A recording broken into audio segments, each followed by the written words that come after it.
that will cook. The term goat gets thrown around an awful lot these days. Now, I myself have seen many a list claiming to possess special knowledge of the greatest this and the greatest that of all time, such as Time Magazine's famous 1975 issue of the greatest vowel sounds to yell while jumping on a freshly formed layer of ice on a winter puddle of all time, or Time Magazine's ambitious but poorly thought out 1976 follow-up using consonants, which unfortunately gave a handful of gullible people irreversible speech impediments. Anyway, let's make some greatest of all time stew, shall we? The first step in making this stew is to make our curry spice mix. Now, growing up, I was under the impression that curry was just this pale yellow powder that came from a sort of nondescript package which itself sprang forth from a shelf. Beyond that was none of my concern. I only recently realized that the history of curry is as intriguing as the many combinations of spices that fall under this umbrella term. In fact, a quick Wikipedia search reveals that archaeologists have found evidence of people using a mortar and pestle to grind spices such as mustard, fennel, cumin, and tamarind pods to flavor their food. All ingredients associated with curry as we know it today, which is crazy because this evidence dates back to 2600 BCE in the ancient Indus Valley city of Mohenjo-Daro. Even crazier is that these tenacious archaeologists have examined the insides of ancient cooking pots and even human teeth, and they've found residue of ginger, garlic, and turmeric, all of which are ingredients that will be forming the base of my stew, minus the human teeth, of course.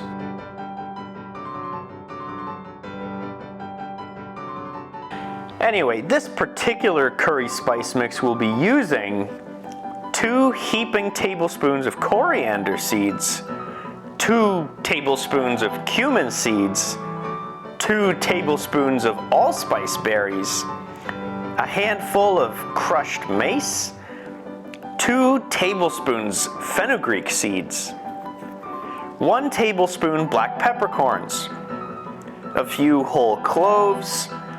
Throw that around in a dry pan on a medium-low heat until fragrant.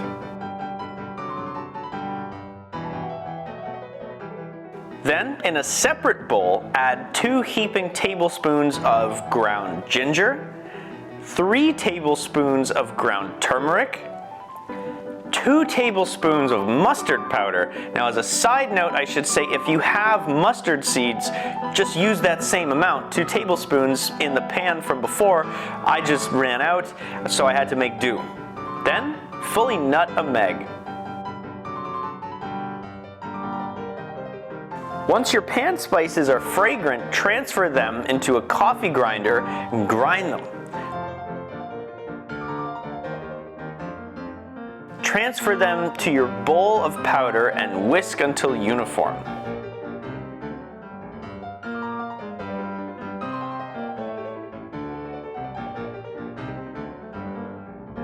Now, to start our stew off right, we're gonna make a stock.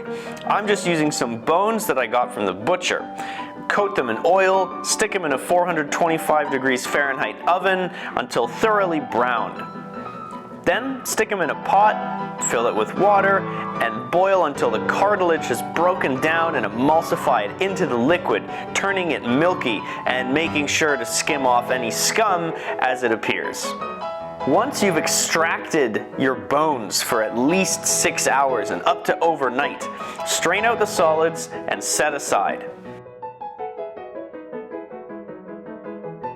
In a preheated Dutch oven or some kind of large stew pot, get some coconut oil up to a smoke point and sear some goat meat. Now, I had some shoulder chops among other cuts, but if you have some shanks, that would be even better. I find those are the most flavorful. Anyway, whatever you got, brown both sides and then set them aside.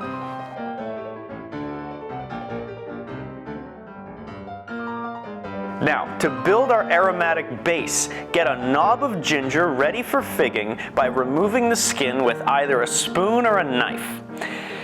And then begins the unenviable process of grating this fibrous little fucker into the pot. This part sucks, I won't sugarcoat it. But anyway, use a spoon to scrape the little bits that get stuck every once in a while and just keep her going. After that, grate a handful of garlic cloves. I used about this many, which I think is 13. You can pause the video and count for yourself if you don't believe me. Once grated, stir around and use the moisture released from the grating to deglaze the pot as best you can.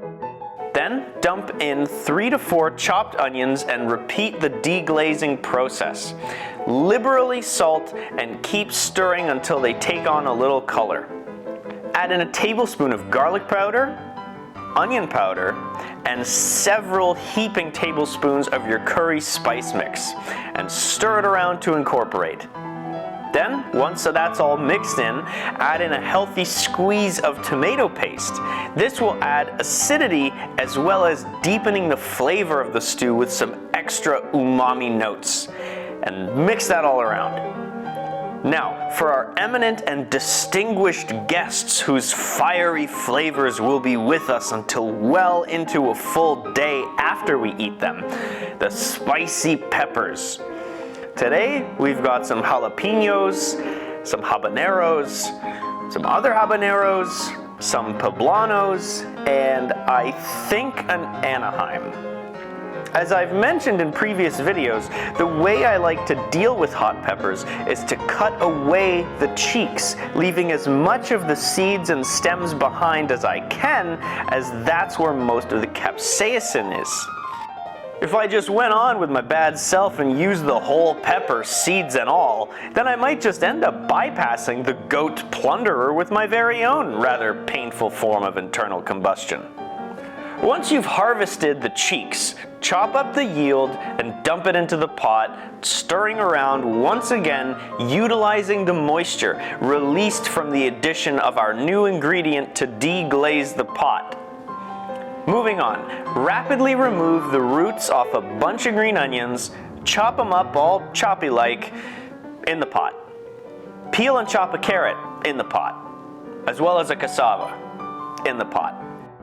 To add some more acidity and balance to the stew, we're gonna add some actual tomatoes.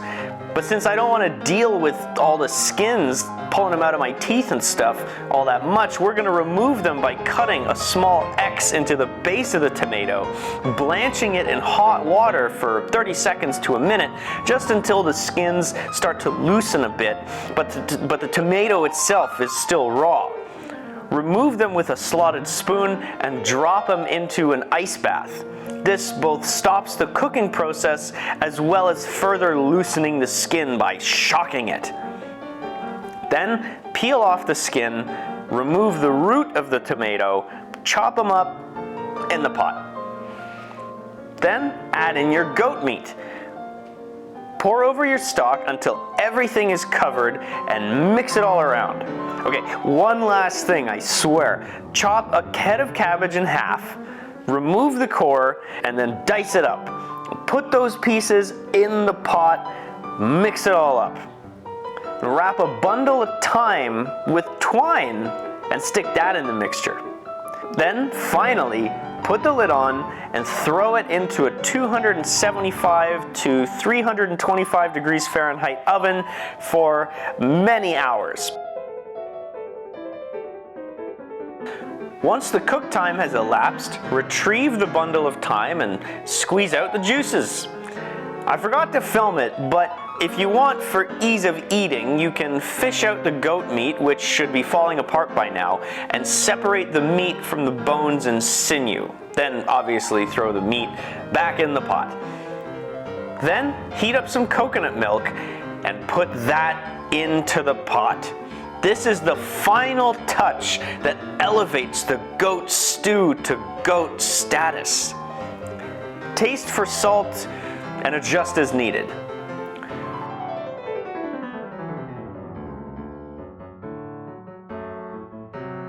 For our garnish, we're gonna make cassava chips. Find yourself a grower and a shower, and then channel your inner divorce attorney. Bring some oil up to temp and fry these babies until golden brown.